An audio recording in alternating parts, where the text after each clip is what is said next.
बच्चों आज हम लोग को एक इंटरेस्टिंग चैप्टर मिला है, चैप्टर 5 ए सेल्फिश क्राउ। कौन सा चैप्टर है? चैप्टर का नाम है सेल्फिश क्राउ, यानी कि एक स्वार्थी कौवा। स्वार्थी मीन्स समझ रहे हैं ना आप सब? क्या होता है? यानी कि लालची, जो लालच करता है, समझ रहे हैं ना? यानी कि आज ऐसा हम लोग कहानी पढ़ेंगे जिसमें एक कौवा जो है लालची है। कैसा कौवा है? लालची। चलिए समझिए।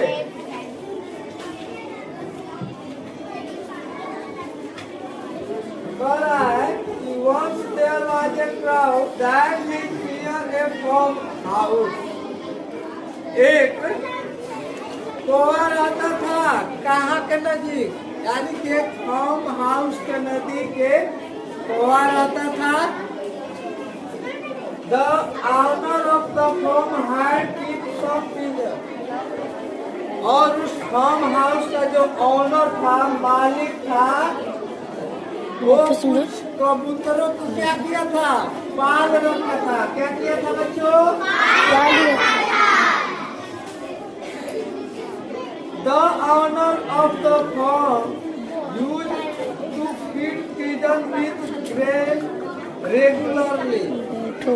जो फार्म हाउस का मालिक था वो अपने कबूतरों को प्रतिदिन दाना क्या करता था? खिलाता था। क्या करता था? खिलाता था। The crow looked at the pigeons and get invited from them every day। और वह कौवा पास के एक पेड़ पर बैठकर कबूतरों को देखता था और उनसे क्या करता था? ईर्ष्या करता था। ईर्ष्या मीन्स होता है उन लोग से क्या करता था? जलता था कि देखिए ना, मैं यहाँ बैठा हूँ और ये सभी जो है आराम से दाने चुग रहे हैं। यानी उन लोग से ये क्या करता था? जलता था। क्या करता था? जलता था। ठीक है बच्चों। The crowd decided to share the feed। उसके बाद उस कौवा ने एक उपाय सोचा। क्या करने के लिए? उस दाना को चुगने के लिए, उन लोग के साथ भोजन करने के लिए क्या उपाय सोचा? देखिए समझिए। The crowd painted his body like that of pigeon and joined the pigeon up and down। उसके बाद उस कौवा ने एक उपाय सोचा कि ये भाई पेड़ पर बैठे रहने से पेट में भोजन नहीं जाएगा, रुकिए कुछ व्यवस्था करते हैं। आप लोगों ने तो एक सियार के कहानी पढ़ा है ना कि उसमें क्या करता है सियार? अपना पूरा शरीर में को क्या करता है? रंग लेता है। रंग लेता है ना, लेकिन बाद में जब वो हुआ करता है तब न पता चलता है कि ये सियार है। उसी तरह ये भी जो कौवा था सियार का जो है, यानी कि उसी तरह अपना लुक को क्या कर लिया है? चेंज कर लिया है। समझिए। अब देखिए, he was able to enjoy the feed daily। उसके बाद ये कौवा जो है कबूतर का वेश धारण कर लिया, अपना पूरा हेयर वेयर कटवा कर एकदम कबूतर की तरह क्या किया?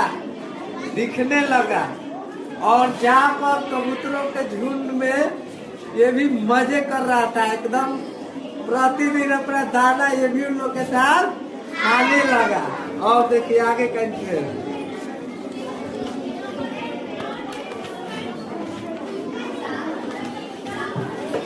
The pigeon never suspected anything whole। और जो ओरिजिनल जो कबूतर थे वो इसको देखकर प्रतिदिन कुछ ना कुछ संदेह करते थे। ये भाई ये तो लग रहा है कि कोई दूसरा पंछी है जो हम लोग के झुंड में चला आया है, ठीक है। बट वन डे, लेकिन एक दिन की बात है, after the feed the crowd could not control himself and starting crying. लेकिन बच्चों ध्यान तो समझिए, एक दिन की बात है, कौवा दाना चुनते चुनते अपने शरीर पर काबू नहीं कर पाया और जोर जोर से रोने लगा, क्राइंग यानी चिल्लाने भी लगा उसके साथ। कैसा कौवा चिल्लाता है? आओ आओ आओ। कबूतर कैसे बोलता है? बोलता है ना? कैसे बोलता है कबूतर? और कौवा कैसे बोलता है बच्चों? हाँ, तो अब देखिए आगे का interest. The pigeon came to know that he was not one of them. उसके बाद सभी कबूतर क्या किए? अपने चोंच से उसको कौवा के ऊपर टूट पड़े, जैसे कि मधुमक्खी टूट पड़ती है किस पर? जो मधुमक्खी को छाता को नुकसान पहुंचाता है। सभी कबूतर ने मिलकर उस कौवे पर प्रहार चालू कर दिए और अपने चोंच से इतना मार मारे उसको, इतना मार मारे कि ये भाई उसका तो ब्लडिंग होने लगा, ठीक है ना। अब देखिए आगे।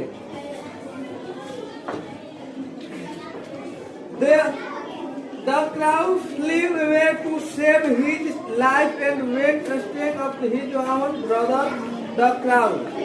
उसके बाद वो कौवा वहाँ से अपना जान बचाकर किसी तरह भाग चलता है अपने झुंड में। झुंड का मतलब समझ रहे हैं आप लोग?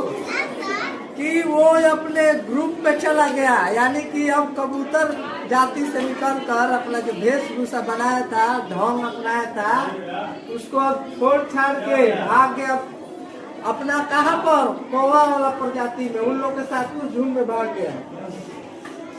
But because of his painted body, crowd brother refused to accept him। लेकिन जो रूप अपनाया था उसको देखकर उन लोग का झुंड, जो असली क्या था कौवा वाला झुंड था, वो भी इसको पहचानने से इनकार सब कर दिए, रिफ्यूज कर दिए, ठीक है ना। So crowd was forced to get away in order to save himself। उसके बाद ये कौवा अपने आप को बहुत ठगा महसूस करने लगा कि भाई मैंने ये क्या किया, मेरे झुंड वाले भी मुझे नहीं पहचान रहे हैं। Crowd become himself traveler, so do not pose what you are not because so of do not work always। तो कौवा इस रूप को अपनाकर बहुत बाद में पछतावा करने लगा कि हमें ये नहीं करना चाहिए था। हमें अपना जात धर्म या अपना वेशभूषा बदलकर दूसरे के वेशभूषा अपनाकर हमें किसी को धोखा नहीं देना चाहिए। तो बच्चों आपने आज यही सीखा कि जो हम हैं, ठीक है ना, उसे कभी भी दूसरे को दिखावा के लिए हमें अपने आप को नहीं बदलना चाहिए। कैसा लगा आज का कहानी? चलिए, सबको समझ में आया?